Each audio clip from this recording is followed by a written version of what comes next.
Somebody ready for a revolution? Yeah. I'm gonna ask that one more time. Is anybody ready for a revolution in here? Yeah. Cool, it sounds like we fired up. Well, good afternoon, everyone. My name is Destiny Iwuoma. I am chapter president of Iota Phi Theta Fraternity Incorporated, Gamma Zeta chapter here at UC Berkeley. And I'm also a senior here at UC Berkeley, and I'm studying American Studies, which is, I created my own major, and it's concentration in race, education, and public policy. And I decided to come to UC Berkeley and combine those majors together because I believe that's how I will start the revolution. I believe in the revolution of the mind. I believe in the revolution of knowledge. I believe in spreading that and making sure that's access and equitable and available for everyone. So that's kind of like the revolution that I'm here to start. And I had the pleasure of introducing our two moderators today. And so I really want to welcome you all to the Speak Out and trying to understand, what does it mean to speak out? What does it mean to speak truth to power? What does it mean? What does that really look like? But today we're going to be exploring that and hopefully sparking some rage, some fire in our hearts today so we can be able to continue to go out and speak truth to power. And this is also a call to action. So we're not just here to talk and like really share our stories. Yes, that's one thing we're here to do, but we're also here to call to action. So today, be looking out for calls to action of how you can continue to get engaged in this work. This event today, stop mass incarceration. Stop police terror, repression, and the criminalization of a generation. It makes me wonder why we need to stop these things. And today we'll be exploring all of those, and our moderators will be guiding us in that this evening. One of our first moderators today who we have is Reiko Redmonde, who is event coordinator at Revolution Books. I got a pleasure to meet her just this afternoon, and she seems like her spirit is very vibrant, and I think she's gonna be very engaging for us this evening. She actually spent her summer in Ferguson. She spent her summer in Ferguson actually standing with the people, actually understanding what was going on in Ferguson. And as you all can see and been watching the news recently or just being aware of the politics in Ferguson right now, there's still a need for people to be standing with the people in Ferguson. So I thank Reiko for actually being there and being one of those people that did that. So let's just give one of our presenters a round of applause. Reiko, here.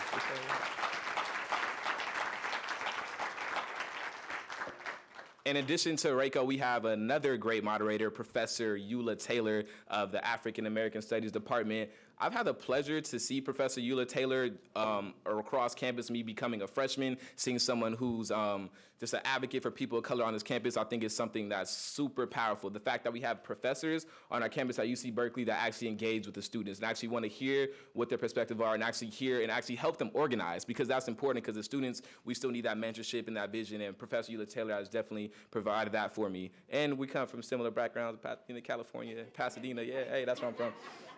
Yeah, so we have Professor Ula Taylor, who's her area of emphasis is on Black nationalism, Black feminist thought, Black feminist theory, I apologize, and civil rights and Black power. She's the co-author of Panther, the illustrated history of the Black Panther movement. So we have a very, very special moderator with us today, Professor Ula Taylor. So we can clap it up for both.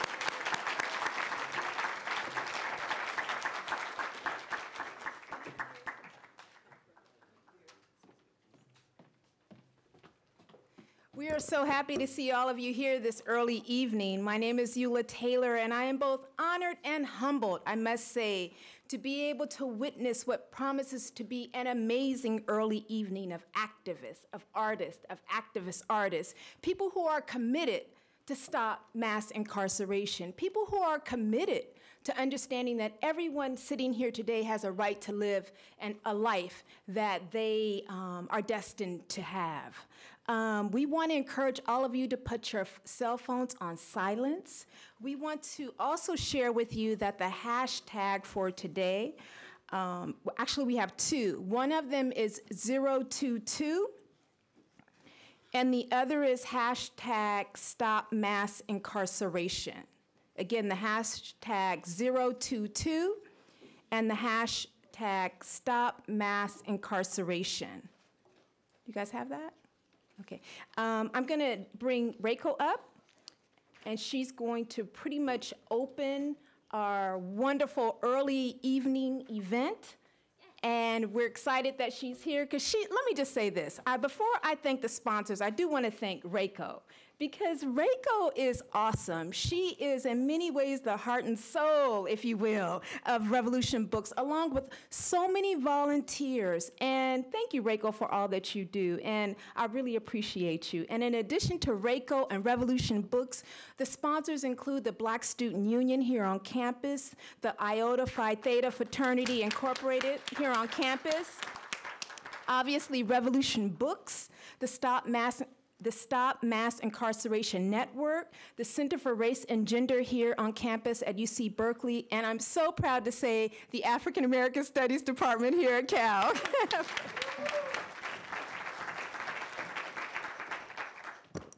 Okay, so welcome all of you. This is an extremely timely speak out today. It's 62 days since Michael Brown was shot down in Ferguson, Missouri, and still his killer, Darren Wilson, walks free. And just 2 days ago, 12 miles away in St. Louis, another black teenager was killed by the police. Youth of all nationalities have been in the streets again these past 2 nights and days to protest this latest murder. And people are coming from hundreds of miles to go to Ferguson for a weekend of resistance. So again, very timely. Yeah. Meanwhile, millions of people fill the prisons in an epidemic of mass incarceration. Many of them are your peers, people who have so much to contribute to the world, but are instead locked down in the US dungeons. We need to do something about that. We need to stop mass incarceration. So today, we will hear from mothers who have lost sons to police murder. We will hear from activists, a lawyer, former prisoners who know the inside of Americans' prisons, and others. The plan is to have all the speakers speak, and then to hear from you, the audience.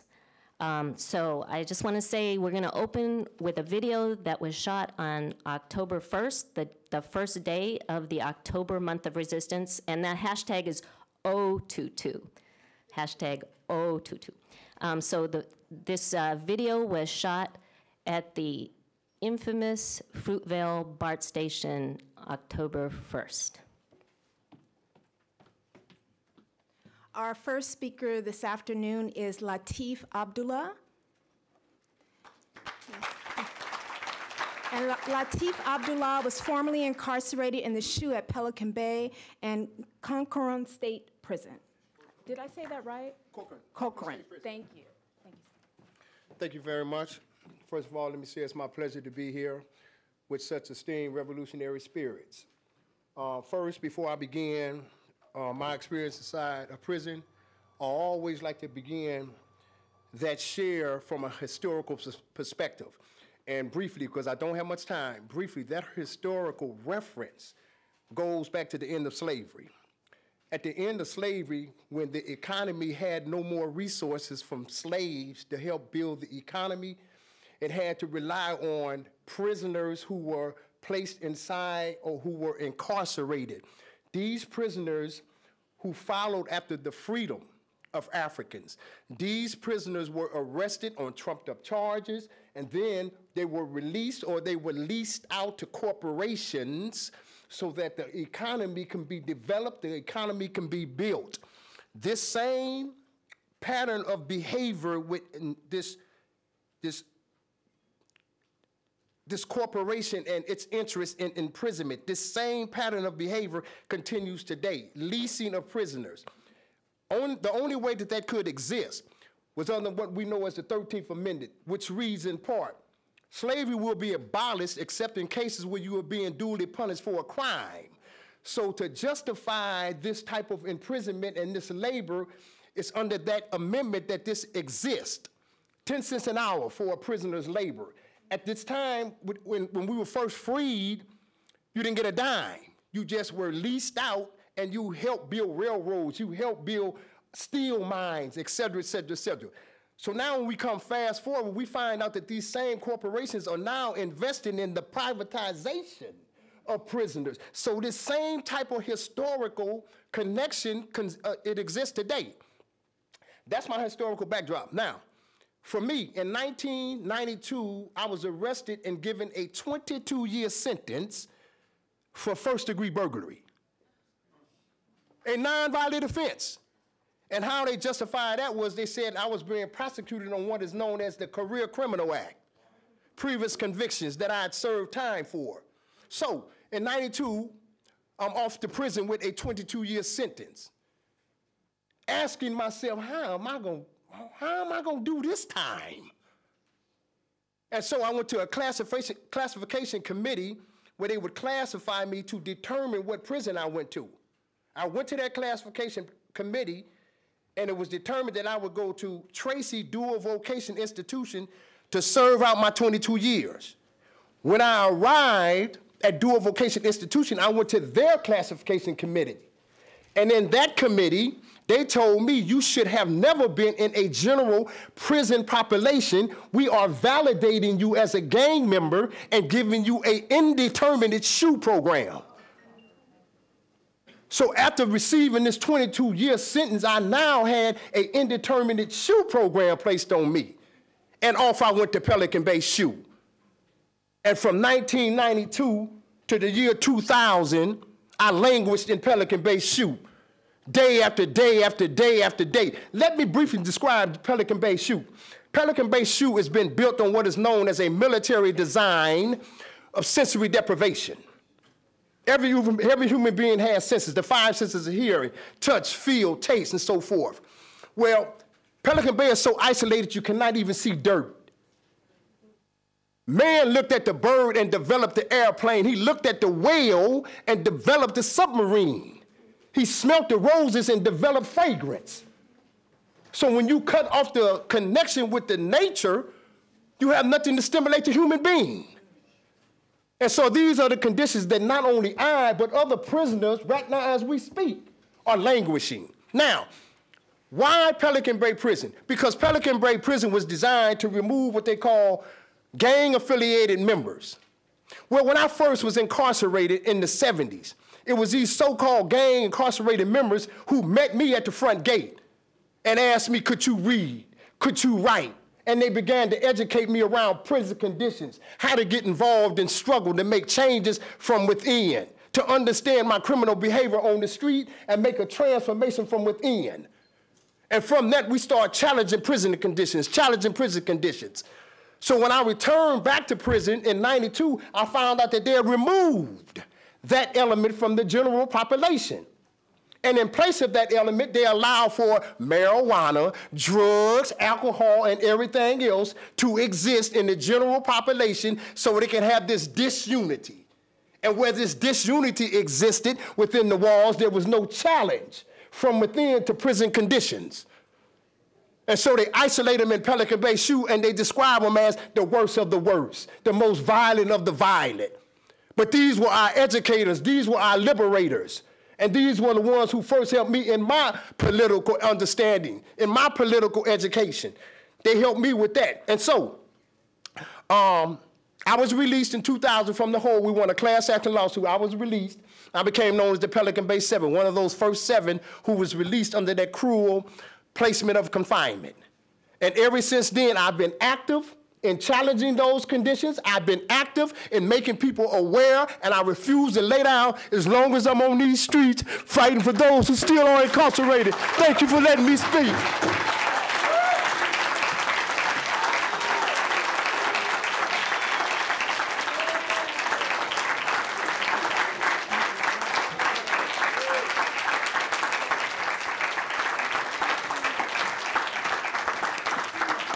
Thank you so much. Thank you so much. Wow. Our next speaker is John L. Burris.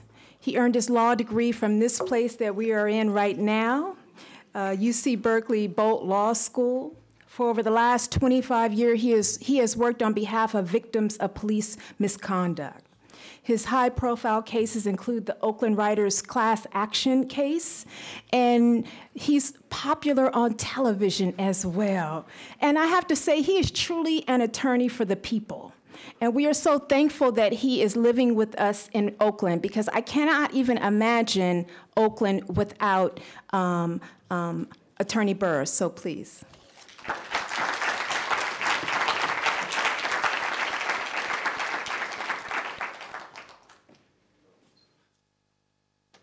Thank you. It's been a number of years since I've sat in these halls, and I've kind of gotten over it because when you're here as a student, particularly in the first year, it's kind of a reign of terror that you feel constantly that the professors are out to get you, and many of them were. But it has been a long time since I've been involved in police brutality cases, and it is in a very important area, and I don't think you can deal with this without having an appreciation for race, because the undercurrents of what happens in police brutality cases, and I've been in every imaginable type of case one can have, whether it's in prisons, death cases in prisons, beating cases in prisons, and as well as the homicides on the street, including Wanda Johnson's beloved son. I was dealing with the Rodney King case, and more recently I was involved with the CHP case down in Los Angeles, where the woman was beaten by the CHP officer that was on video on cell phones. But always on the undercurrent of these cases is this feeling of race, and that black and brown people really do not have sort of constitutional rights that have to be respected. For those of you who remember the Dred Scott case and the decision that was decided there, the Supreme Court justice, and we're dealing with Supreme Court justices now who are ruling over our fate, and that basically said that Dred Scott did not have any rights that a white man needed to respect.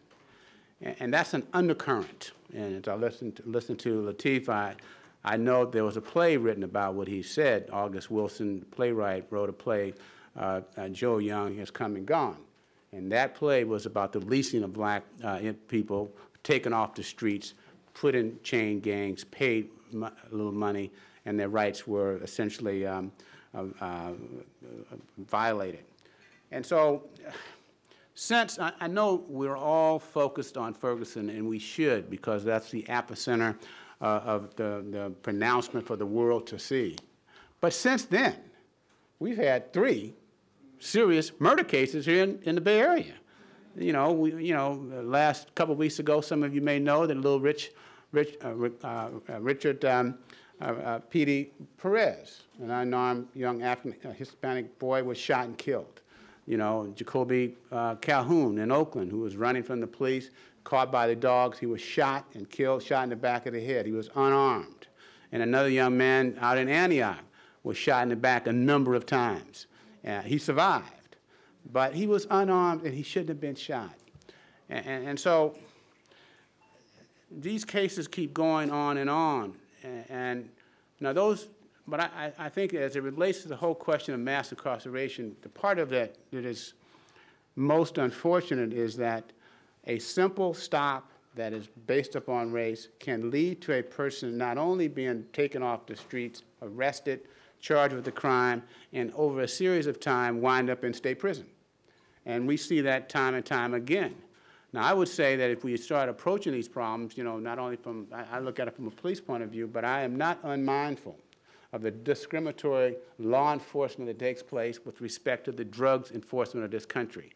And you have to understand that there's a discriminatory aspect of the enforcement of the marijuana laws, and the people are African Americans 6 times more likely to go to jail, to prison, for involving in marijuana, and so the jails are replete. A lot of this incarceration is a consequence of the discrimination and the enforcement of the drug laws.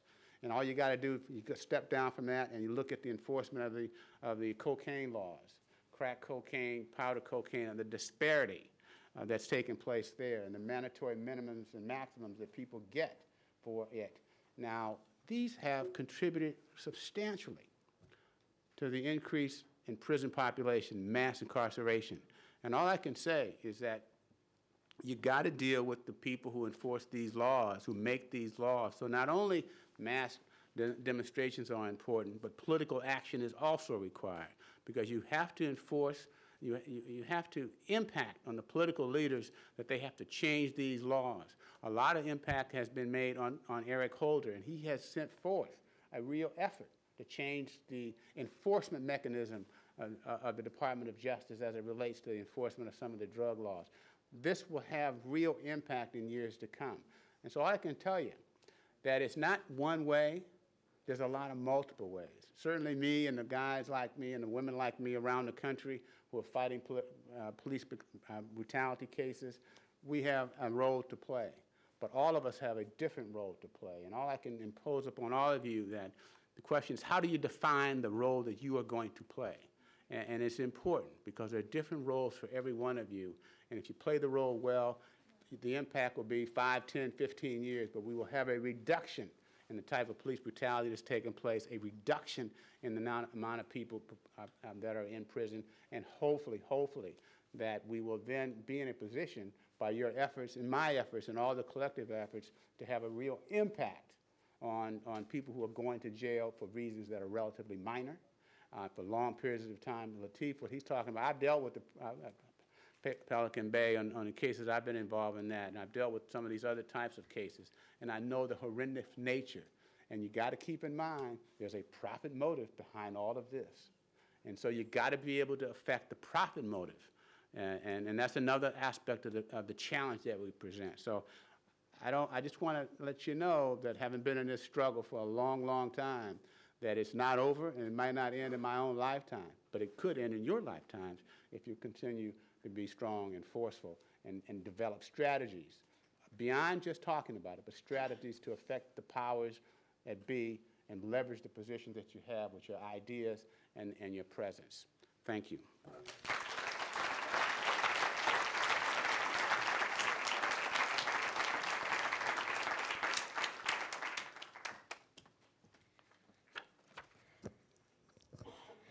Next, I want to bring up Joey Johnson. It's true I went to Ferguson last summer, but by the time I arrived, Joey had already been there for a good while. He went to Ferguson 48 hours after Michael Brown was killed. He stood with the people there who changed things by rising up. He is a longtime revolutionary and active with the movement to stop mass incarceration. Please welcome Joey Johnson.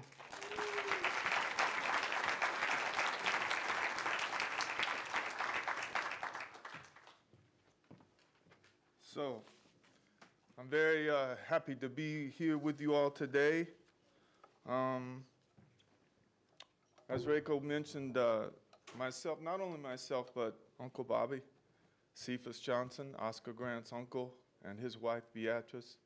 And as many of you, I'm sure, we were all watching from the Bay Area what was going on in Ferguson with rapt attention.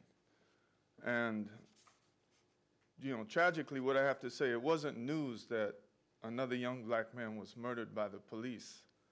That happens, according to the Malcolm X grassroots movement, who did a study of it, every 28 hours in this country. So that wasn't news. And were it not for the uprising of the people in Ferguson, probably no one outside, 50 miles outside of Ferguson would know Michael Brown's name. But people did rise up.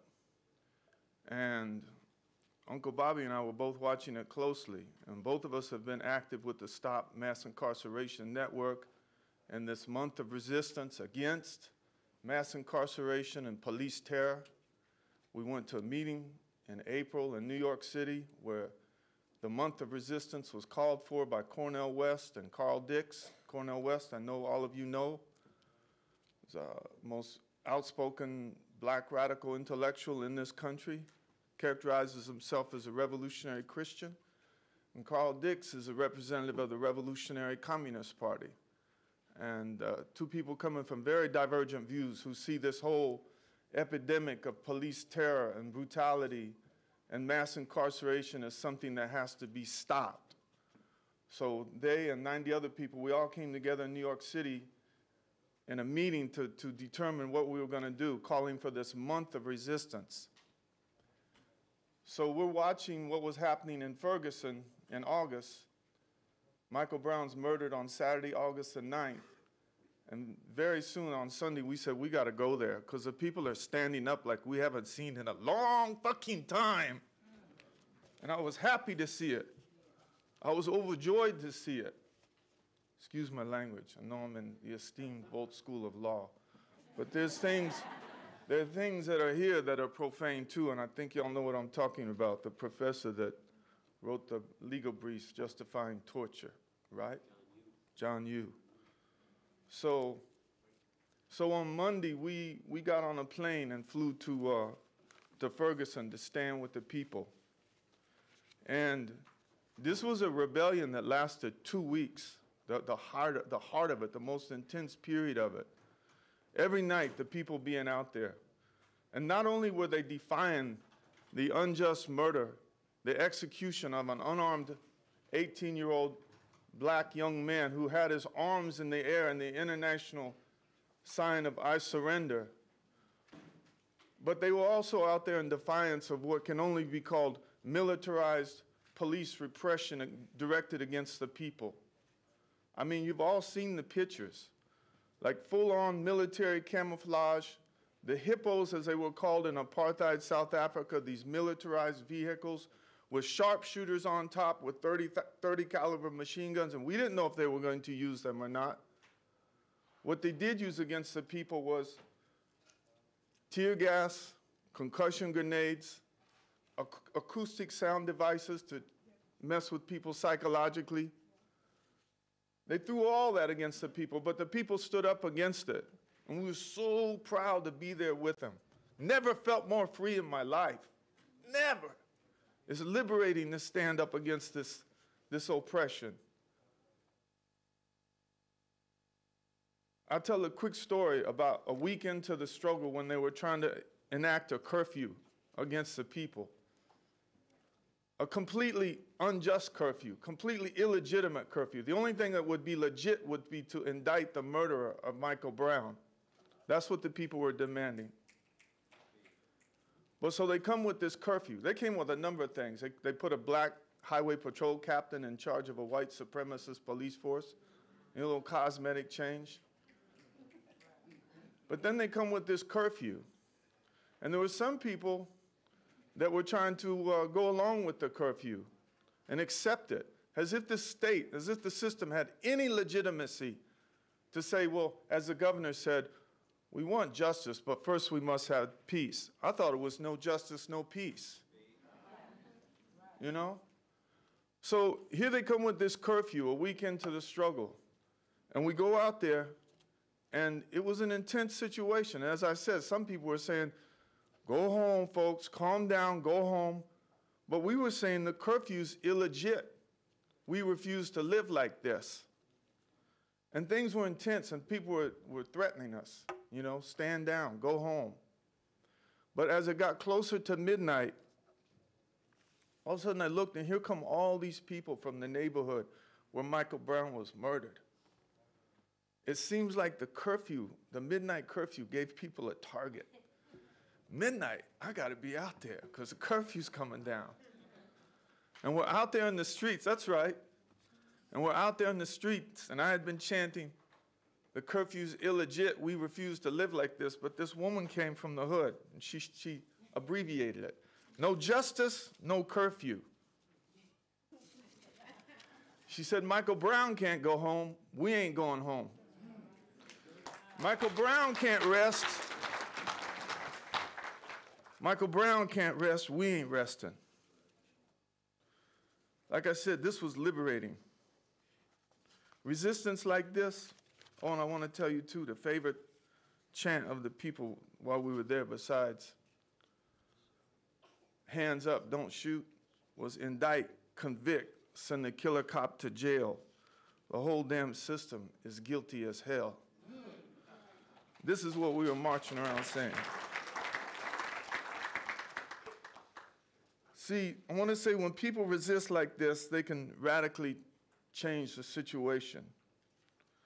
In the first place, resistance calls forth that kind of spirit in people that lies within millions of people, but it rarely surfaces. The whole spirit of uncompromising struggle.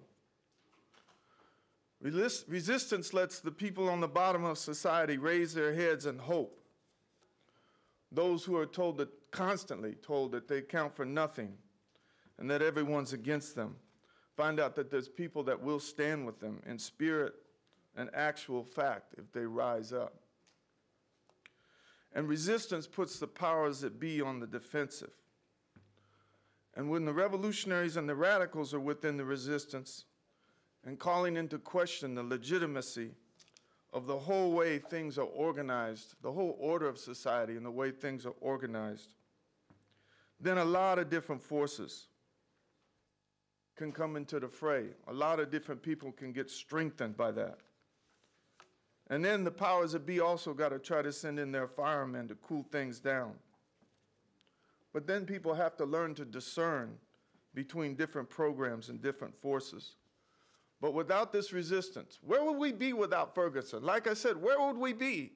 Would anyone beyond 45 miles outside of Ferguson, outside of St. Louis, even know Michael Brown's name? But this has changed everything in this country. And it's the persistence of it. It's the ongoing defiance of the people. That's what we got to be grateful for. And that's our only hope. I want to say this before I close. I'm a revolutionary. I think the whole system that we live under has to be swept away. It thrives on this apartheid racial justice system and the injustice system in this country. It's calculated. It's deliberate that they got 2.5 million people locked up in their prisons. It thrives on things like Guantanamo that John Yoo authored the memos for. I want to live in a world without that. I want to live in a world without mass incarceration, without police terror. I want to live in a world without imperialist lopsidedness where 10 million children die every year from hunger and preventable diseases. And when something like Ebola happens, a tragedy like Ebola, we can really do something about it right away because the world, that's what we're set up to do, not to maximize profit like this whole capitalist imperialist system is. But wherever you're coming from on all of that, however you feel about all of that, yes, and I want to live in a world where women aren't degraded, where we don't live in patriarchy and male supremacy. I want to live in a world like that, where the global environment's not destroyed. I want to live in a world like that. What kind of world do you want to live in? It's on us to figure that out. But here we are confronted with this, and the people of Ferguson have set a standard. They've stood up in a persistent and a consistent way. October 22nd, we have a chance to take this to a whole nother level in a unified way all over the country in dozens of cities. Go to the Stop Mass Incarceration website. People are going to be standing up. This could be the beginning of the end of this new Jim Crow and police terror, the beginning of the end of it. It's on us. We got to rise up that day. The students from Berkeley got to set an example, learning from Ferguson. Got to come together and march down to downtown Oakland. That's what's needed. Students and youth coming from all over. Ferguson has set an example. Let's do this together. Let's show the people. Let's rock this whole new Jim Crow back on its heels. Let's rock it back. Let's show that we refuse to live like this. That's the challenge that's before us. That's the challenge. Be there that day. Bring the banners from your group, from your school. Let people know who you are and where you're coming from. Let's fight the power together. Let's put an end to this new Jim Crow. It's on us. And then let's go on from there and make revolution, get humanity beyond all this shit. Thank you.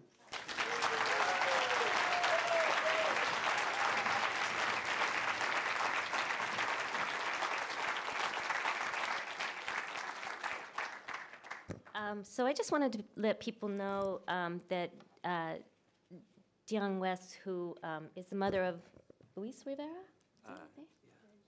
James Rivera, I'm sorry. Oh, that's so high tech. Is ill, so she's not going to be here today, but she's here in spirit. And, so like Joey said, it's liberating to stand up against oppression. And it's strengthening and it's inspiring when you see people do that. And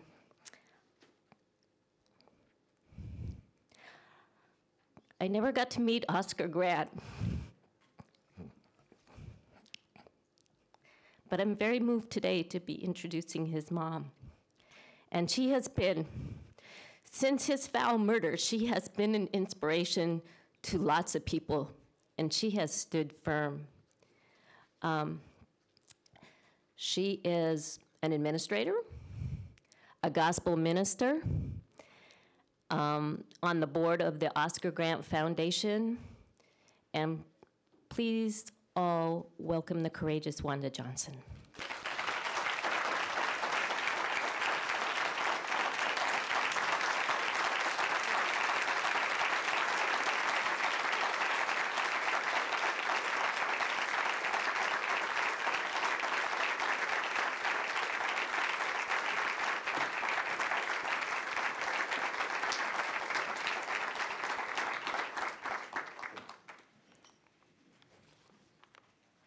What an honor to stand before you.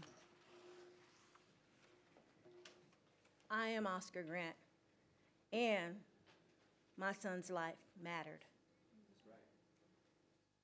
You are who you are, and your life matters. And I'm just sad to be here, but I'm glad that I can share and encourage you to fight for what you believe in. I encourage you to look at the injustices that take place, but don't just look at them. Don't wait until they happen to your family, but you can act now. Oscar's life mattered. He was a father, he was a son, he was a grandson, he was an uncle, he was a brother, he was a nephew, and most importantly, he was a friend. I don't know how many of you saw the movie Fruitvale Station, but if you have not seen it, I encourage you to see it. One of the things that I know when Oscar's life was taken from him is that he was standing up for the injustice that he saw happening to his friend. Oscar had the personality who he loved to have a good time, but he also knew that his friends and his family mattered to him. And when he saw injustices occur, he was willing to stand up. And so I guess my question to each of you would be, when you see an injustice occur, are you willing to stand up?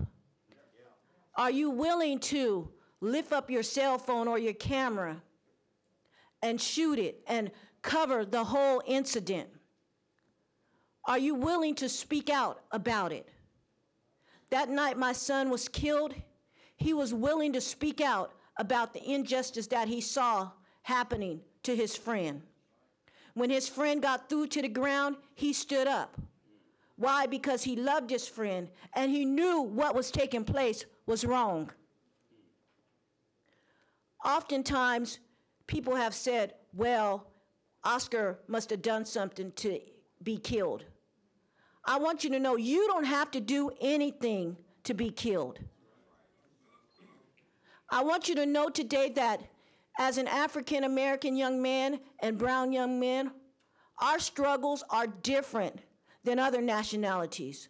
Why? When we're looked at, African American young men are looked at, they're looked at as suspects. They're not looked at as ordinary young men. And so to understand it, to really be honest about it, oftentimes when we say we understand the struggle, you really can't understand the struggle unless you're in those shoes. And so you must understand, Oscar and his friends were targeted that night. But when it first started, when they seen an Hispanic group of men, they wanted to try to say that they were fighting against each other. But in reality, they were together. Why? Because Oscar loved all nationalities of people. It didn't matter what color you are for him to befriend you. He would hang with you no matter what. And so I want to say today to us that we must film and we must watch when we see injustices occur.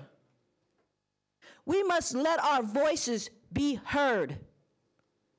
We must unite together. And after Oscar was murdered, the community united together. They saw the injustice. It didn't matter what nationality people were. When they saw the wrong, they stood up and fought against it to get it corrected to be right, for the officer to be charged.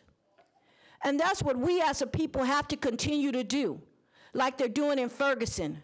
We have to, when we see injustices occur, come together, unite, and say, we're not going to accept this. This is wrong. And then as we unite together, we have to work together to get into our judicial system and have them change laws. We have to get into our jury pool and go into the juries and become jurors. Because on Oscar's case, there was not one African-American juror in the pool that was elected. And so we have to come together and we have to get into the jury pools. And then we have to work to get laws changed for police officers. We got to get we have to get the officers to be drug tested, not just when they start, but throughout their tenure with the police. We have to get them to have sensitivity training, because too much racial profiling and insensitivity is going on. So we have to insist that these laws are changed, and only we can do that by going and lobbying, standing in front of the state capitals and telling them that we want change. And we're the ones who can make a difference. Oscar's lives mattered. He was a loving father to Tatiana, his daughter. He promised her the night that he was murdered that he would take her to Chuck E. Cheese the next day. But he didn't get that opportunity because of an aggressive cop who had already made up his mind to shoot someone or to harm someone and to be aggressive, which caused another officer to act. And I say to you that we have to get aggressive if we want change to occur. We have to stand up. Oscar, he didn't intend to be murdered. He intended to have a good time.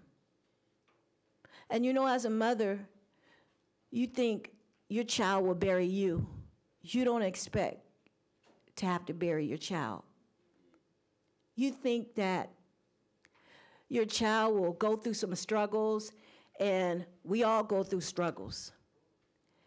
And you would think that as the child begins to mature, that those struggles begin to change and that child becomes who he was originally created to be. And we as a society have to transform our mindset and really understand that sometimes when people go through struggles, they can change. We have to go through struggles to get stronger and really become the people that we are created to be. Had I not went through the struggle with losing my son, I probably would not even be able to stand up here and tell you what I'm telling you on today. But I want you to know that it's not for us to look down on people, but it's for us to encourage people when they're in the prison, to encourage them that they can do better. They can become somebody. See, because our society has it twisted, in my opinion. If you don't have $1 million in your pocket, and if you're not living high up on the hill when you do something, because if you are, we accept you back into society. But if you're just the person who's making $40,000 a year or less, when you do something, you're marked for life. And that's where mass incarceration comes in at. It becomes a revolving door for our African-American young men and our brown men. Oscar didn't get to become the person that he was evolving into. But still today, his life is speaking to all of us.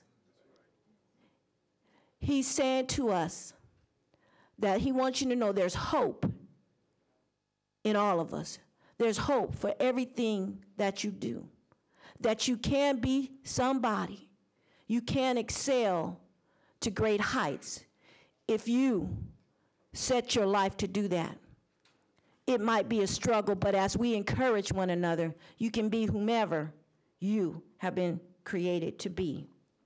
So I want to say to you in closing that your life matters,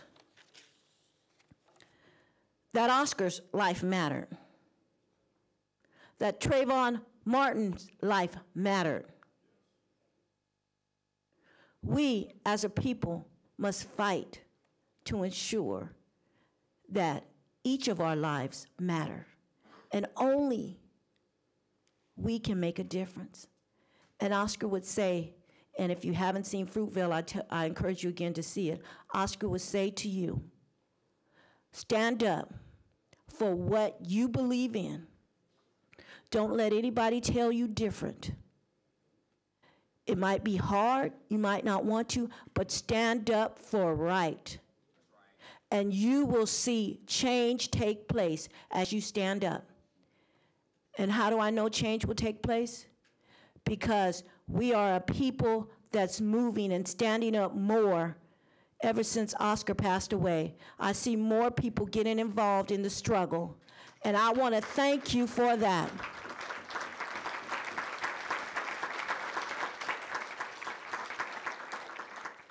I want to encourage you, don't wait till it happened to your family. Act now. Thank you.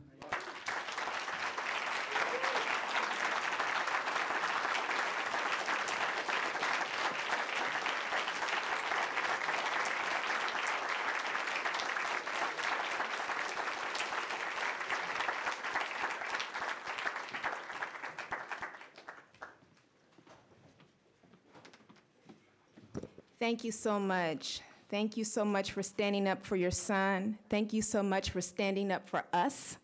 Thank you so much for standing up for what's right. And thank you so much for continuing the tradition of the power of Black motherhood. So thank you. Our next speaker is a performing spoken word artist. Her name is Sharlana Turner. Is she? Okay. And she is a representative at large, thank you, from San Francisco State. Please. Okay.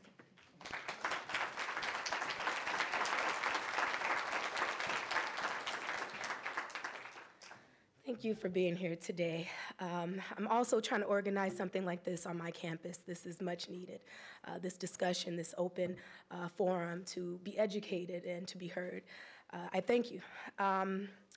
I would just like to start with the background. I am currently serving as the board of directors for Associated Students at San Francisco State. I am a graduating senior this year, and I'm trying to make the biggest impact I can right now. And I want to also say that I am the girlfriend of the brother of Gary King, who was an unarmed man gunned down in 2007. I am standing to support, to aware you all that this is continuing and it needs to stop. My spoken word piece doesn't have a title. I wrote it years ago when I was with the Mass Incarceration Network marching years ago, so I do want to say this piece to you. Trayvon, Oscar, Kenneth Harding, killed in cold blood without a warning. Victim of the system that abuses power. Capitalist pixels take down the tower by any means necessary. No more obituaries of our young Black youth. Fuck the system. Now let me tell you the truth. 3 strikes. It's the new Jim Crow through our challenges. Together we grow. Stand your ground law ain't nothing but a flaw used against us. But today we resist us. Wearing black hoodie is opposed as a threat. Another life lost seen as a suspect. We the rose that grew from the concrete, and I'ma lift my voice, and today I speak of a new beginning to restore our honor. Mothers and fathers, brothers and daughters, let's grab a hand. It's time to help each other.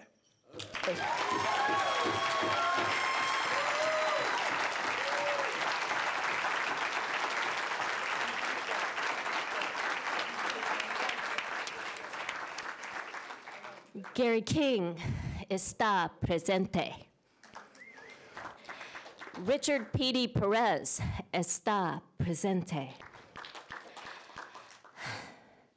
I'm going to introduce the next speaker. Silvia Lopez is part of the group Mujeres, Unidas y Activas.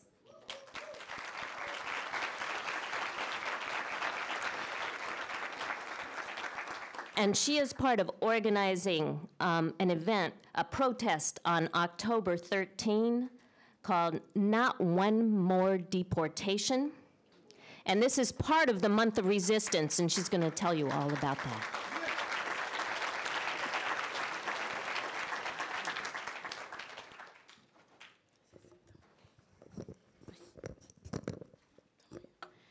Buenas tardes. Mi nombre es Silvia López y soy miembro de Mujeres Unidas y Activas. My name is Silvia Lopez from Women United and Active. Mujeres Unidas y Activas es una organización formada por mujeres inmigrantes latinas con la doble misión de transformación personal y de poder comunitario. Women United and Active has a joint goal of personal development and community activism. Y el poder comunitario lo logramos a través de involucrarnos en nuestra comunidad y de sentir en propia sangre, en propio cuerpo, las injusticias. And community power begins by involving ourselves in our neighborhoods and feeling deep inside the injustices that occur. Estamos unidas con nuestras compañeras y hermanas a las que un inepto policía les arrebató la vida. Un inepto policía les deja encarcelados. We stand next to our sisters whose lives have been taken by inept policemen, have taken their lives or have incarcerated them for life. No puedo hablar de este tema sin poder sentir coraje, impotencia, dolor. I cannot speak a bit of this without feeling pain, impotence, rage. Porque también tengo hijos y no sé si hoy las volveré a ver. Because I too have sons, children, and today I don't know if I'll see them again. Porque no sé si se cruzaron en el camino de un policía, el cual se le dio la gana arrestarlo, se le dio la gana asesinarlo. Because I don't know if they're going to cross paths with a policeman who's going to feel like, okay, it's his time to throw them down or to assassinate them. Y hoy estoy aquí porque quiero exigir que se nos respete como madres, como hijos, como mujeres, como personas que somos, no importando nuestro color, nuestra raza, nuestro género. And I'm here to demand that we be respected as sons and daughters, as mothers, as women, no matter what color of our skin, we be respected as human beings.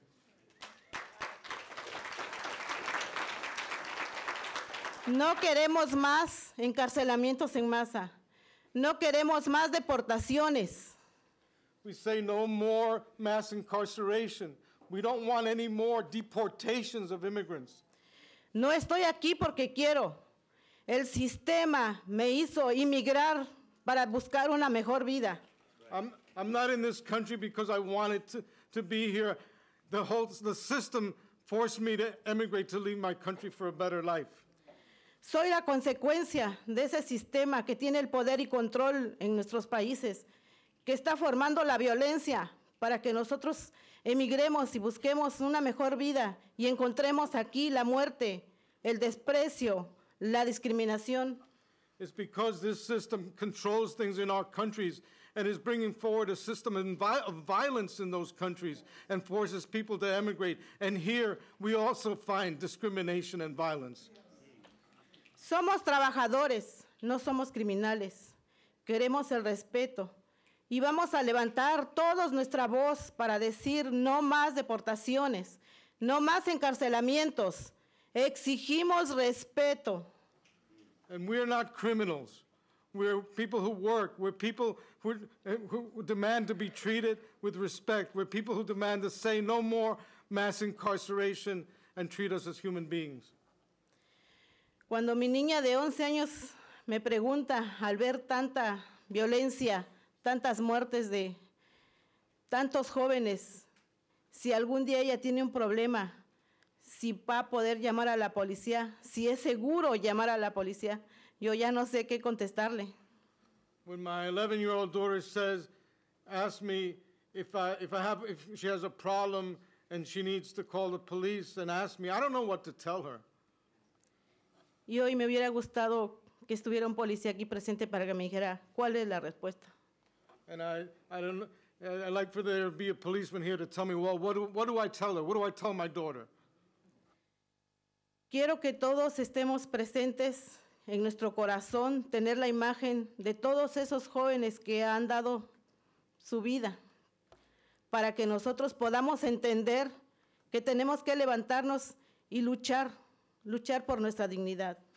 So we all should have in our hearts all those young men and women whose lives have been taken, and that their lives should be teaching us how we have to struggle, what we have to struggle for, to teach us that. Que no sea en vano. Marchemos este 13 de octubre y el 22 para que se oigan nuestras voces. Nuestras voces tienen que ser escuchadas. No más deportaciones, no más encarcelamientos. Queremos programas que ayuden a nuestros hijos. Queremos que abran escuelas, no cárceles. So let their lives not be in vain. Let us step forward and march and be out in the streets October 13th, October 22nd. We demand a different future. We demand programs for these youth, not more jails, not more mass incarceration.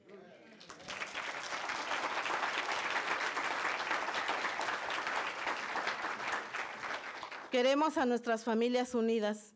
Sí se puede. We want our families together, and yes, we can. Gracias. Thank you.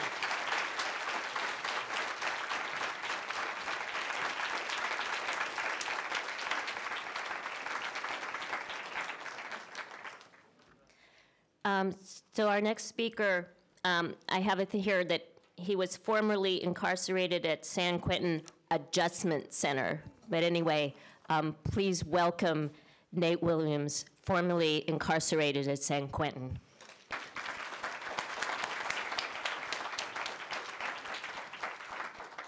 Good evening, everybody. I want to talk about what I think this school should be doing that I don't see out here. There's a lot of, in the 60s and even in the 70s, this school was really, really a radical school.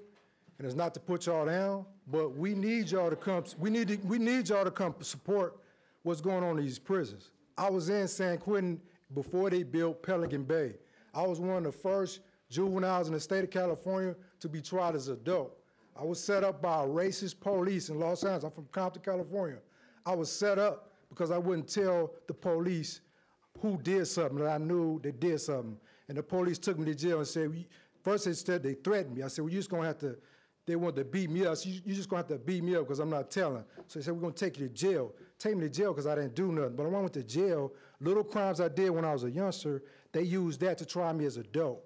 Well, no, they didn't try me as an adult. They gave me an option to take a plea bargain for 20 days in juvenile hall, and that was it. And I took the 20 days from my home, but when the judge sentenced me, it wasn't 20 days, it was 6 months in a camp probation. And when I spent 6 months, when the judge tricked me, when the police tricked me, I just became bitter, I gave up on life. So when I came home, I just excelled in what they wanted me to do, to become a criminal, become a gangbanger, become into what they would set me up to be. I became that. And then I caught a violent case at the age of 17. And when I caught this case, they said, well, we tried to rehabilitate you when you was on this other case. I said, well, I didn't do that. Well, it's too late, okay? I spent 32 years in prison, right? I'm one of the first ones that went in and one of the first ones to come home. Years and years, I wrote this school trying to get students to help me on my legal, doing my appeals because I didn't know about law. My lawyer, Key Wiley, takes law students from this school to his law firm and give college credits to help brothers like me get out of prison. Michelle Alexander wrote the book New Jim Crow, heard about my story. I sent her my bio. I make wood, I make arts and crafts in the wood. I sent her a gift, a jewelry box, and my bio. She's the one of the reasons why I'm standing here today. Michelle Alexander got me out of prison, you know. Not only that, this school, I'm in school too. I was in San Francisco State when I first came out, Project Rebound. But this school in San Francisco called California Institute of Integral Studies knew that Michelle Alexander got me out of prison and asked me if I would be willing to do a fundraiser. Well, I should have set up a board where I could have controlled the money that they made. They raised a lot of money by me inviting Michelle Alexander to their school to raise money. The money was, I don't know how much was raised, but they gave me a $10,000 scholarship. That's why I left San Francisco State and went to their school, and they offered me a degree in interdisciplinary studies in 1 year. So I'm graduating this year with my BA.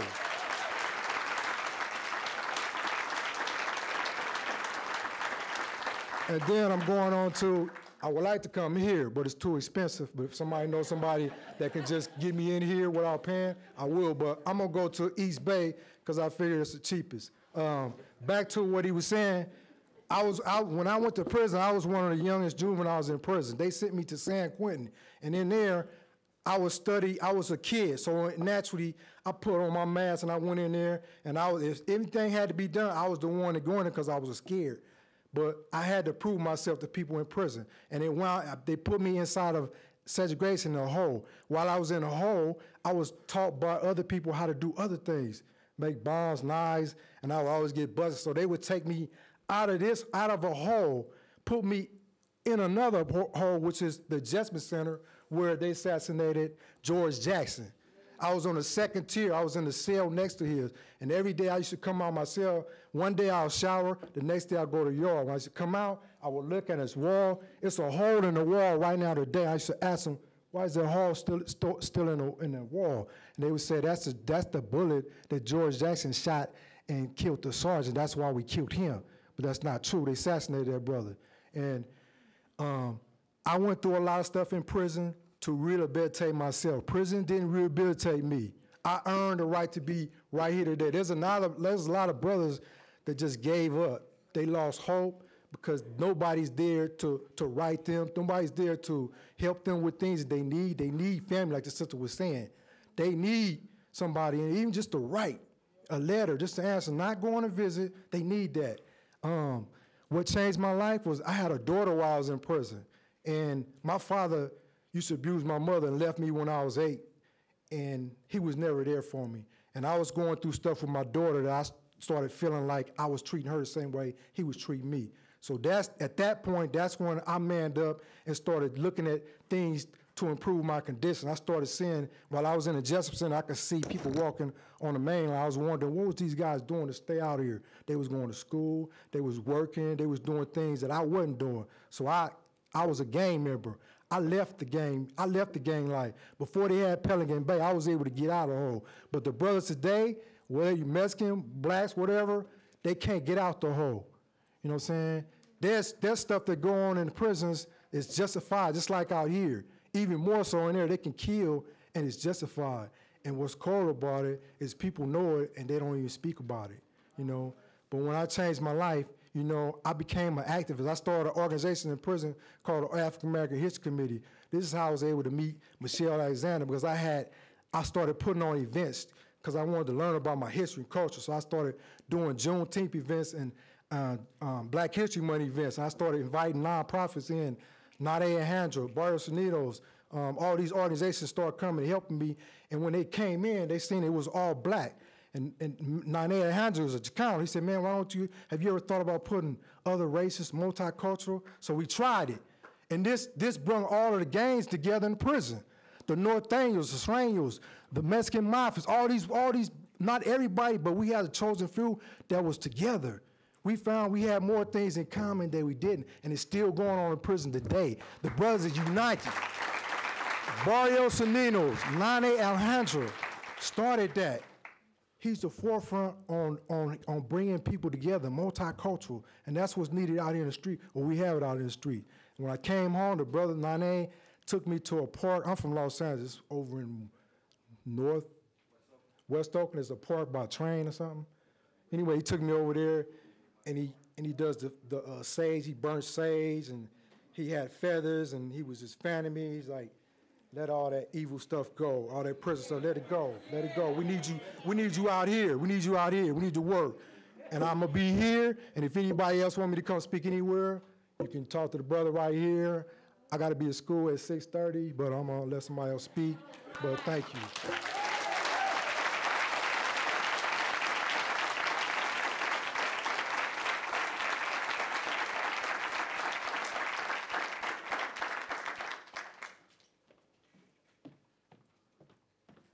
Thank you so much. You've inspired all of us in here. You truly have. You've inspired all of us in here. Right on. Our next speakers are Mylo and Gabrielle Shuman. They're co-chairs of Cal's Black Student Union.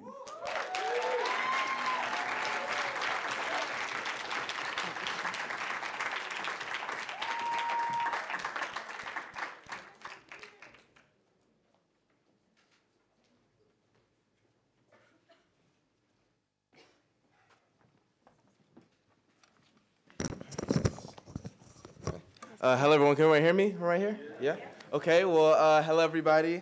My name is Mylo. I'm a third year here at the University of California, Berkeley, majoring in African American Studies, and I'm the chair for the Black Student Union. Hi, everyone. My name is Gabby Shuman. I'm also a third-year undergraduate here, studying public health and pre-med, and I'm the chair of political affairs for the Black Student Union here.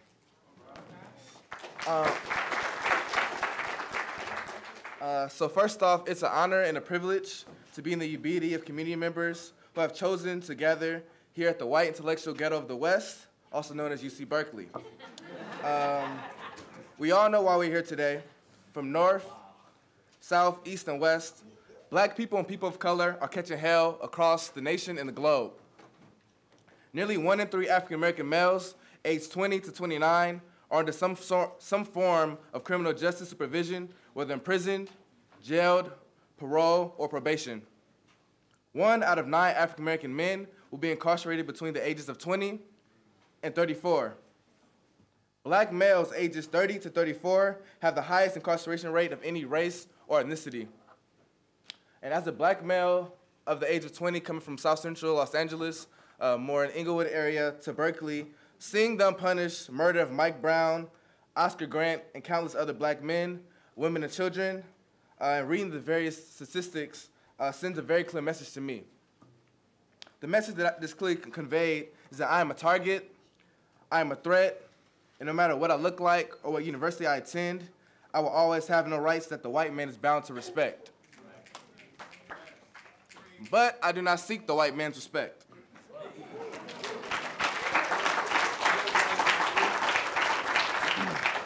I did not come here to appeal to any politics respectability or to prove anyone the humanity of Black people. Instead, I'm here to challenge my generation's orientation of time. We must no longer work as maids in the kitchens of white liberalism. We must no longer talk revolution behind our glowing screens. I have a lot of those. And most importantly, we must no longer wait. In response to white antagonists, Dr. Martin Luther King Jr. wrote in a letter from Birmingham jail, for years now I've heard the word wait. It rings in the ear of every Negro with a piercing familiarity. This wait has almost always meant never. It has been a tranquilizing thalidomide, relieving the emotional stress for a moment, only to give birth to an ill-informed infant of frustration. We must come to see, with the distinguished jurist of yesterday, that justice too long delayed is justice denied. I predict that if we wait, the senseless and relentless murdering of young Black men and women is going to change the overall climate of the Black community. As the diffusion of responsibility fills our atmosphere, the danger of the black race in our society will rise. Evidence shows the community is gradually melting faster.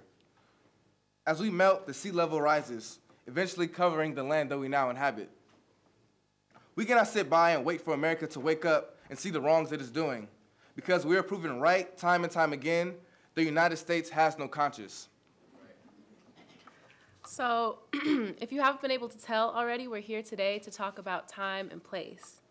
We spend an awful lot of time waiting for things to change while our condition worsens at the hands of people that have no place determining our fates. A statistic I'm sure you all have heard more than once: more black men are incarcerated today than were enslaved in 1850, and black women are 3 times more likely to go to prison than white women. But the murder of our spirits starts long before then. It starts in preschool, where black children are 3 times more likely than white children to be suspended. But while this is happening, we wait. We wait while we are pushed out of our neighborhoods due to gentrification. We wait while men and women with M16 guns and military-grade weapons who call themselves UCPD, LAPD, OPD, NYPD kill our brothers and sisters. While people in black robes and judges' chairs sentence my cousins and my uncles to prison, take away the lives and the hearts of my family. And we wait not because we don't care, but because we've been fooled into thinking that living simply to survive is the best that we can achieve. We have no sense of urgency, not because a sense of urgency is not needed, but because we're told every day in this ivory tower that we just need to get our degree and get rich, and then we can help our communities. We have never been a people of I. We have been a people of we and us and our future since the beginning of time. But time is defined by motion, and if the standard that we continue to hold ourselves to is that our people can wait until I make it, then our motion is backwards and our time stops.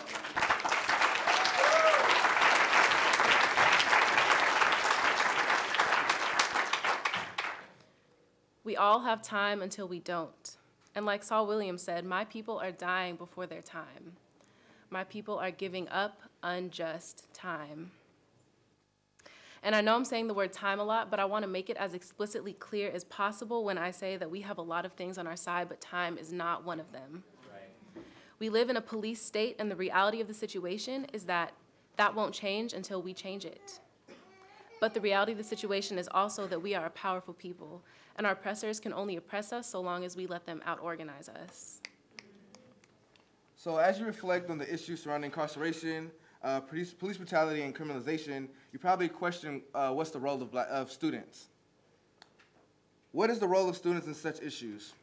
Don't your classrooms black out the noise of guns firing in Oakland? Does your financial aid distance you from the poverty in your backyard?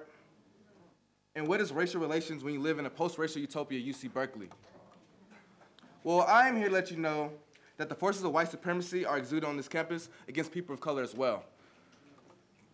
When Saatchi Landscaping emails Berkeley Chicano Architectural Student Association stating, "My business has been ruined by effing illegal immigrants. If there weren't so many damn illegal immigrants in the state, I would have work for myself," only to be excused by claim of hacking. When we just received an email from Berkeley High School that last week a noose was found hanging on their tree at Berkeley High School. When 2 years ago this month, we had to witness a brown-colored zombie hanging from a noose across the street from the African American theme program that we lived in.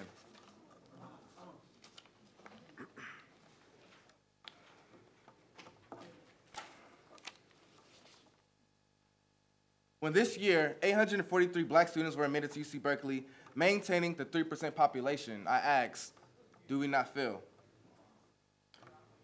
When the historical Black Panther Party was active, many of the members were either students or enrolled in classes.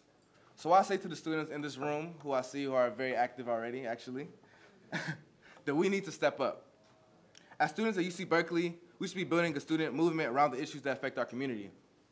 We should be empowering and promoting political consciousness as it relates to policing, expanding our bridges between different communities of color, inside and outside of this institution, and engage and enlighten our communities on how to combat police brutality in our communities. Also create media to cover the realities that we live in. As we conclude, I want you all to remember that you are all powerful within yourselves. And as a community, as a people of we, if we live that, and we are true allies together, we can shape reality.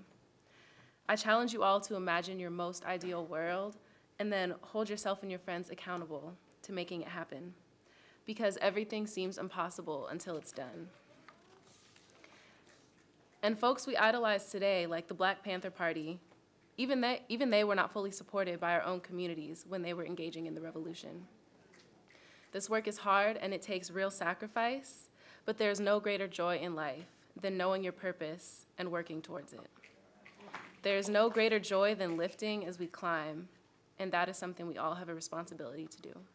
Yeah.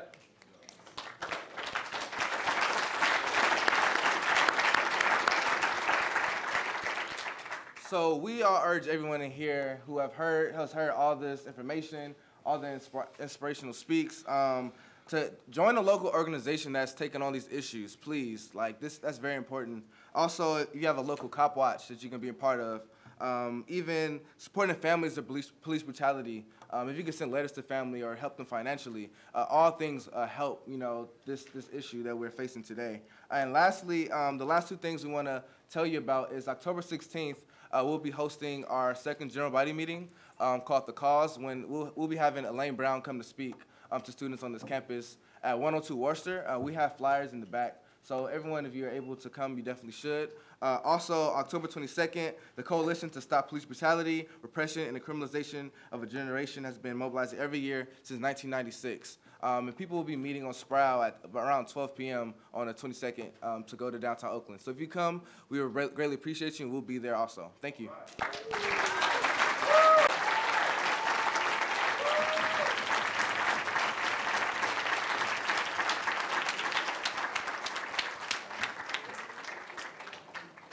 That was inspiring, profound. Stick around because we're not quite done. The next speaker is Anita Wells. She's an author, an activist with the Council for Mothers of Murdered Children, and she's an activist against mass incarceration. So please come up and please give her a warm welcome.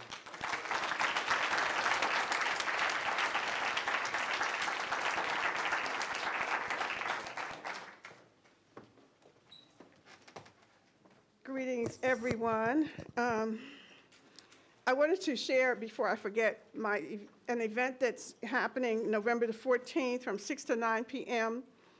And it's called From Ferguson to Oakland, Black and Brown Lives Matter. And it's taking place at Unidas Hall, which is in Oakland, 390 27th Street in Oakland. And we're going to have flyers about the event. And also I wanted to, thank the guys that got up and spoke about being in prison. I have a son who is 43 years old who has been in prison since 2001. He was wrongfully convicted of second-degree murder in Oakland with an all-white jury. And although he was convicted of second-degree murder, they called him a drug addict, a thug, gang member. They called him everything. He was 31 at the time, and he was a carpenter. He has always worked. And at the time, he was convicted of everything except second-degree murder because they had no evidence to prove that he ever did it. So we've been fighting since 2001 to bring my son home. He's in prison. That's my mass incarceration, but it also woke me up to the new Jim Crow, or the same old Jim Crow, which is, actually what's going on right now. And in 2011, my grandson, who was 19, my oldest grandson, was murdered in East Oakland, shot in the back. Don't know who did it. The same lying police officer from Oakland Police Department was supposedly over his murder investigation. But 2 weeks before he was murdered, my grandson told me that every time he walked outside of his door, he was harassed by the police. So they haven't solved his murder. They're not interested in solving it, and they told me to bug off when I kept calling them. So I don't think that there's going to be any peace for that, but that also motivated me to work with other mothers whose children have been murdered. Deion Smith could not be here tonight. She's sick, but she's another activist that her and I do stuff, work together. She's a mother whose child was murdered. Her son, James Rivera, was 16 years old when the Stockton Police Department and the San Joaquin Sheriff's Department shot him over 38 times, killed him the day before his 17th birthday. And you would have thought that we would have all heard about it. We would have all, been marching about it. This was in 2010, and at the time it was a day before his birthday. And Dion has worked fearlessly herself trying to get justice for her son. These same people who killed him, policemen and sheriffs, are still on the job. Still, they go and harass her. They go in her house and harass her and her family members. Nothing has been done to those people, and I went through harassment too when I was pressing the police about my son and my grandson. They harassed me. They came in my house at 3 o'clock in the morning banging on my doors. So they are terrorists. They're the only terrorists I'm concerned about. I'm not concerned about ISIL. I'm concerned about the terrorists right here in America. And I want to talk about I'm not going to talk about my books, but I'm going to just say I've written 4 books, Notes and Documents of Free Persons of Color, Black Mink with a Life and Times of Henry Green, and Pieces of the Quilt, The Mosaic of an African American Family. Notes and Documents has a revised edition, and all of them are available at Amazon.com. Anyway, that's my commercial. Okay, so on August the 9th, Michael Brown, he was killed by Officer Darren Wilson in Ferguson, Missouri. On August the 11th, myself and Dion got together and took off and went to Ferguson, Missouri. We didn't know what we were going to find when we went there. I have gone to Stockton with Dion to do speakouts, and we go and take over a picnic, not a picnic ground, but we take over a park, and we bring families together and we speak. And we talk about the oppression. We talk about James Rivera Jr., his murder, and other people in Stockton who have been murdered, and other people in Oakland, and whatever mothers feel like gathering at the park. And lately, within the last year or so, the police have been showing up with all of their riot gear, with their tanks, their beautiful little gifts that they got from the Homeland Security, and just harassing the heck out of us. We're mostly women, children, and they come, and it was just amazing. The first time we saw it, we were about to, just walk around the corner with the children, because the children like to march and hold the banners. So we had finished the speak out, and we were going to leave the park, and they surrounded the park so that we could not leave it. And here's little children, black, white, brown, and they're ready to march, and the police are standing there in riot gear with guns, and so that kind of put us off a little bit, we taunted them. We stood there and taunted them for a couple of hours, and then, they did the same thing on Memorial Day. We were up there, and here they come again. Nothing but time on their hands to sit there all day and just babysit us, so we can't march or rally, So Dion and I took off, and we went to Ferguson, because what really touched me about Ferguson was the grandmother, because I'm the grandmother of someone who was murdered. And when I thought about the first person I heard from was the grandmother. I didn't hear from the mother, so I was trying to go and make a connection with the grandmother. So we went to Ferguson, and we went to Canfield, which is the low-income housing project where all this took place. And when we went to Canfield and walked, there's a road that goes into Canfield. There's only one road in and out of Canfield, actually. It's a low-income, project. The way they built it, was for containment. That's what my feeling was. And the first thing you see is the memorial for Mike Brown, which was in the center divide. And then over on the other side was another memorial that was sitting on a yard, in one of the yards where the apartment complex is. So we saw that, and we started talking to the people, and they started telling us about the KKK coming through there, and harassing them. And as we looked down the road, we could see the police were sitting there. So the police were allowing the KKK to ride through in white vans and call them all kind of N-words and whatever. And even the white people that live in those projects said, well, you know, they do harass the blacks. They don't bother us, but they harass the blacks, you know. And they called Michael Brown Mike. And they were saying that they left Mike's body laying there for 6 hours. And then they pointed to the grandmother's window where she could see her grandson. She heard the shot. She saw him in the ground. She ran, and they would not let her near the body. So he was laying there on, you know, for at least 6 hours, according to what they were saying.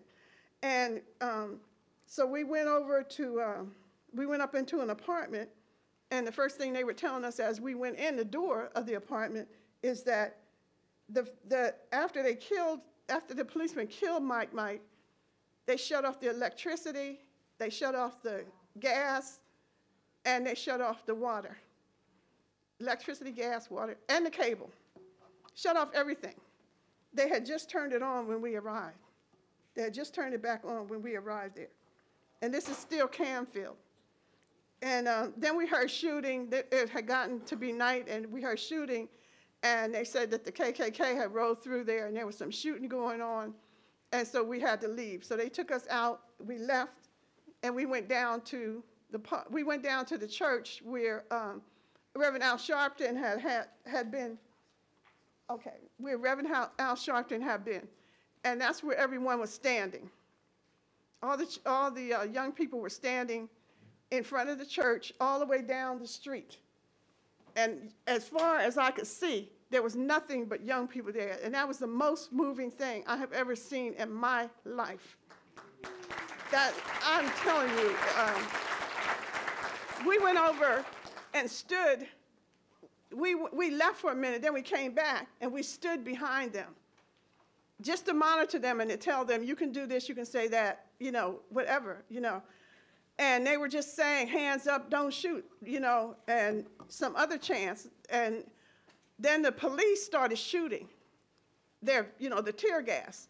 And as they shot it, because I was on this side of the street, and they started shooting on that side, and the young people ran. And as they ran, a helicopter over top of them was, you know, like shine the light so that the police could follow and shoot at them. And we went in the opposite direction because the tear gas was coming in our faces too. And everybody scattered. Everybody was scattering. And this was my recollection of what happened in Ferguson. It was a peaceful demonstration. You know, they had the loud, that somebody was talking about, that loud buzzing or whatever that is, that noise that deafened us.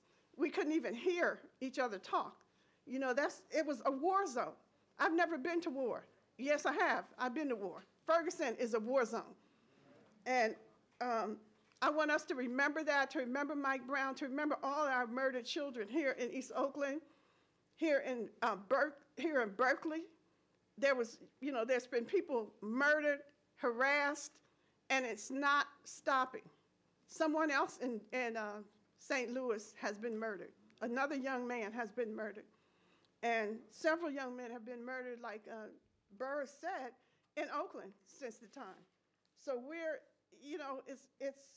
it's a never-ending struggle for us to survive as a people here in our own country. This is our country.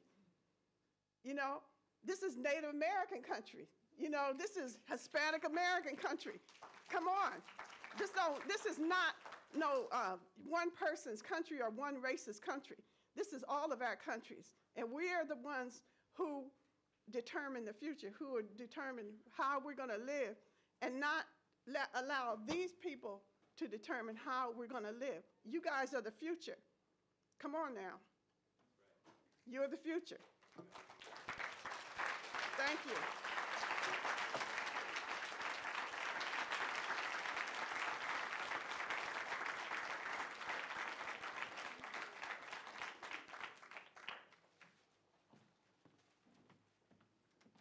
Thank you so much. And thank you for the courage to go to Ferguson, just to say, you know what, we're going. And, you know, oftentimes we think we have to organize, we have to plan, everything has to be lined up, but sometimes you just have to move. And what you and Dion did, you moved. And so thank you for that as an example for all of us.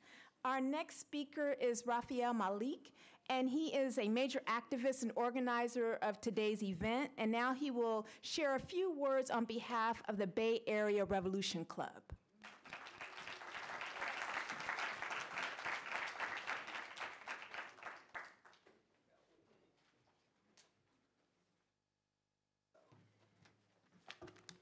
Is this the right height? What's up, everyone? Thank you for coming. Aren't these voices need to be heard, right? And my heart goes out to Anita and Dion, she couldn't be here today, and Wanda, Lateef, and Nate for the hell that you guys have been through. You know, and then you multiply this hell by literally millions of people in this country. And then you step back and just think, why should we accept any of this? Like the BSU was saying, you know, why should we wait another day? You know, and the Revolution Club is about revolution. We need to get rid of this system that's causing this. And I challenge anyone to tell me that anything less than revolution is going to deal with what we're up against in this country. You know, and some people say that revolution is crazy or extreme, but what's extreme is the situation, right? And what's crazy is going along with the way things are and the direction that they're heading.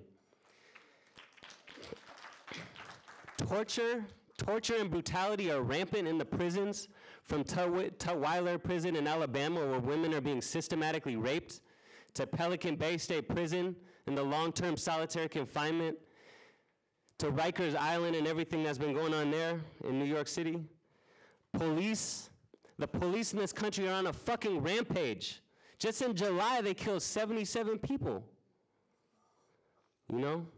We should step back for a second and think about what it tells you in this supposedly post-racial society that black people are being killed by the police at about the same rate as they used to get lynched in the South. And what does it tell you that these pigs are almost never punished? What does it tell you about the so-called American democracy, which since day one has never valued the lives of black people or other people of color? The reality is, the ruling class in this country that controls the economy, they also control the police, the military, the prison, and the courts, and they don't put things like mass incarceration and police tear up for a vote. They just do it because it serves their interests. They got millions of youth in this country with no jobs, no future under this system, no future other than poverty, hustling just to survive, probably ending up dead or in prison, or you could go join the military and, you know, go kill other people for this oppressive government. Think about what Mike Brown's mom, Leslie McSpadden, said right after they killed her son. Do you know how hard it was for me to get him to stay in school and graduate? Do you know how many black men graduate? Not many, because you bring them down to this type of level where they feel like, I don't got nothing to live for anyway. They're gonna try to take me out anyway. Think about what she's saying and what this means. Is it any exaggeration to call this a slow genocide, what's happening? This needs to be stopped, and we need to be the ones to stop it. We gotta be like Mario Savio was talking about. We gotta put our bodies on the gears and make it stop. Because this system is like a meat grinder, grinding people up. Every day. Go down to 850 Bryant in San Francisco. Go to downtown Oakland to the courthouse, and you watch person after person having their lives destroyed by this damn system. You know, yeah, there's a few people who make it through the meat grinder without being harmed. And those are the ones that the system uses to say, look, anyone can make it in this country. If you work hard, you can make it if you try, right? Just get an education, go to school. But what's the reality, right? The majority are being chewed to pieces. You know, and even if you are one of those people like Drake talked about, started from the bottom, now I'm here, is that what you want your life to be about? Just stepping on all over others so that you can get to the top and fuck everyone else? Come on, people. We need to be fighting for a world without a top and a bottom. And let's not just be about lessening police terror and mass incarceration. This is not the time to be talking about gradually reducing the prison population and phony-ass Department of Justice investigations that don't do anything. We need to be talking about ending this oppression. And let's fight together until it really is ended.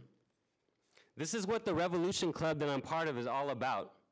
Fighting back against these injustices, and at the same time building up the strength for the time when the time is right, we could actually go all out and make a revolution in this country, get rid of this messed up capitalist system we're living in. Sorry, my mouth gets dry. And get rid of all its violent enforcers and build up a new socialist society on the road to a communist world. Yes, I'm a communist. It's not a bad thing, it's a good thing. Actually, don't believe the hype. And get to a world where white people no longer dominate people of color, where men no longer dominate women, where one nation or a few nations no longer dominates and plunders the whole third world, you know? And where you no longer have a tiny handful of individuals who own everything and the rest of the people are forced to work for them, get exploited by them while they're trying to maximize their profit, destroy the environment and humanity in the process. No, we could do much better than that. Much better. We need to get to a world, we need to get to a world where we're working together for the common good and not all this dog-eat-dog, get rich or die trying bullshit that they got us trapped in now. You know, and is it any wonder that the same people that lie to you about everything else also lie to you about the real history and reality of communism and revolution? And we got way too many progressive and left-wing people who should know better regurgitating the same lies. But we gotta dare to struggle and dare to think. Because the world the way it is now, for millions in this country and billions around on the planet, is a nightmare. All this that we're seeing, this nightmare, is not all part of God's plan. This is not human nature. This is the nature of this system and what it does to people, and things don't have to be this way. We gotta dare to think about radical solutions, even if that's not the popular, cool thing to do right now. In that spirit, I really, really, really wanna urge you to attend, come through to, and spread the word about this historic dialogue coming up in November. Revolution and Religion, the Fight for Emancipation and the Role of Religion, a dialogue between revolutionary Christian Cornel West and revolutionary communist Bob Avakian. If you don't know about Bob Avakian, he's someone who has not only fought for revolution since the days when he worked closely with the Black Panther Party, was part of the free speech movement here at UC Berkeley, and has not given up the fight for revolution, and has actually developed a strategy for how to make a revolution in this country, and has developed a new, re-envisioned, new synthesis of communism that people should look into. So it's him, the chairman of the Revolutionary Communist Party, in dialogue, in conversation with Dr. Cornel West, in front of over 1,000 people in New York City, by the way, in dialogue with Cornel West, one of the most important voices of conscience of our times, a fearless truth teller driven by a deep love for oppressed people. This dialogue is gonna put revolution on the map in a major way. And it's gonna be a model of the type of conversation we all need to be having. What is it really gonna take to get free, and which way forward for humanity? How can we live our lives in a moral way and not become, like Cornel West says, not become adjusted to injustice? Aren't these the kind of questions that millions of people should be grappling with, especially in times like these? And the last thing I want to say is, we got 12 days until October 22nd, National Day of Protest to Stop Police Brutality. If what everyone here that's been speaking today is saying is true, and this really is a slow genocide that's happening, which it is, then we gotta be on a mission. We gotta be on a mission, people, to change the course of history. In the next 12 days, let's go all out to build October 22nd, to challenge everybody to get off the sidelines and into the streets. Everybody who's tired of living in a society where Black youth and Latino youth have a target on their chests or a target on their backs. We need to be out in the streets October 22nd, all across this country, a determined and defiant force rising to say no more. All right, I'll see you in the streets October 22nd.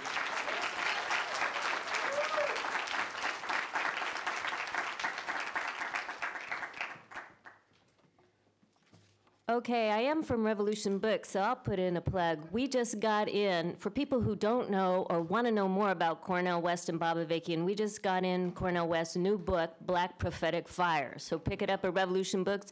And also Bob Avakian's memoir, From Ike to Mao and Beyond, which, by the way, is reviewed in today's issue of Your Daily Californian. So anyway, our last featured person, and then we want to hear from you, is Sarah Scully, and she's with the Stop Mass Incarceration Network, and she's going to do a poem.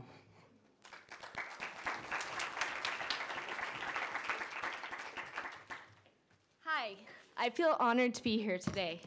It's my son's 17th birthday, and he's in juvenile hall. He's been there since he was 13 years old. And today they called me today to let me know he was in solitary confinement. I have a picture of him in solitary confinement that they weren't supposed to take of him. This is my son right here. He has psychological disorders, and they think it's better to keep him in there than to let him be free. So my poem is, The Modern Aggressively Oppressive American Incarceration System. A poor single mother stripped of her child when the police arrest him and put his case in a file. With the blink of an eye, a mother drops to her knees, screams, and cries at what has happened to her son that is 13 years old. What could he have really done for a mother to be stripped of her son? She idly watches her son's life unfold. At the hands of the public defender's lack of mercy would equal years to the family's misery. What could he have really done for a mother to be without her son? Her son is forced into a system that holds not even an ounce of love for him. Life in a cage is not good for anybody at any age. Her son is black and has a severe mental condition, but that is no crime or no sin. He should not be condemned like a hardened criminal, with his long life ahead of him looking bleak and dismal. Her mother slips into a deep depression. The doctors prescribe her Xanax and Prozac, but that's not an actual solution. It just serves as a Band-Aid for her constant heartache. Now that she can barely cry, she essentially focused on one question: why? So she decides she dedicates her life to find a solution for the American government's delusions and the democratic consistent illusions. In this mother, the flame is now eternally lit to rise up and fight against this shit. She cannot afford a fancy attorney, so she decides to protest against this injustice by taking it to the streets with a fury. Although accepting it will not stop the pain that she feels, now it is our nation she tries to heal. You may ask yourself, how might I know? Because the story I write is that of my own.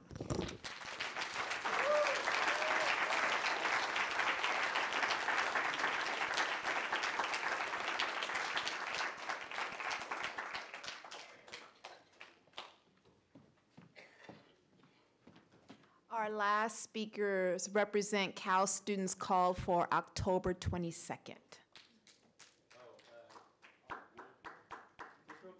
Remind them what the plan is for October 22nd.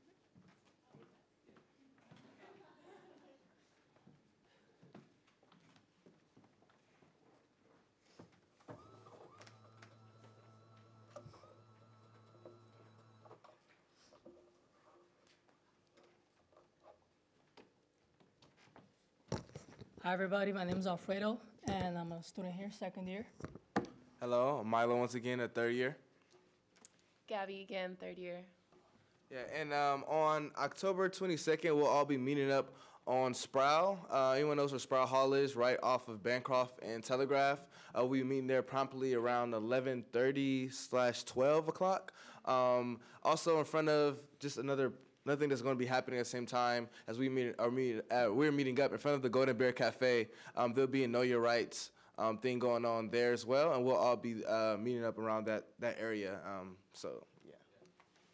And we all know we have responsibilities, we have class, but on this day, there's no business. You know, it's all about going out and standing up for what is right and what we recognize as, you know, the righteous revolution that we have to undertake, because if we don't do it, nobody will do it. You know, Berkeley has this reputation from the 60s that we do all this, you know, advocating or protesting, but really, like, who's standing up at this point? Nobody really is. So it has to be us to take once against the lead, and if it's not us, then, I mean, who will? And, you know, it shouldn't just be one group of people. It should be multiple groups of people, whether you're, you know, Black, Hispanic, Asian, white, you know, it's everybody. If it's not affecting you at this moment, it doesn't mean it's not affecting everybody else. So, like, come out.